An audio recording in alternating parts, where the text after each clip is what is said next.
Ал енді мынау активатор клеток деген түріне қарасаң фен сияқты. Активатор клеток деп өзінің аты да түсіндіріп тұр. Мына біздің ағзамыздағы әлсіреген клеткаларды бұл жандандырады.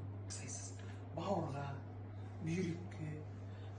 Мен өткенде тамағым шықпаған кешке дейін тамағыма осыны ұстап дауысым шықты. Шаш кептірсеңіз бар ғой, шаш кептірсең, мына шаштың түсуін азайтады. Луковица дейді ғой орысша, сол луковицасы әлсіреп тұрса, соны қатайтады. Сағыныш сіңіліме, мына қолын көріп өткенде жаман жүрегім ауырып кетті.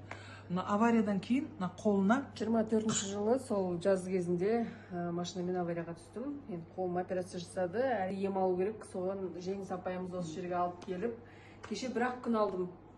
Мына сүйегі сынғаннан кейін бұл жер қатайып қалған. Қатып қалған қолым.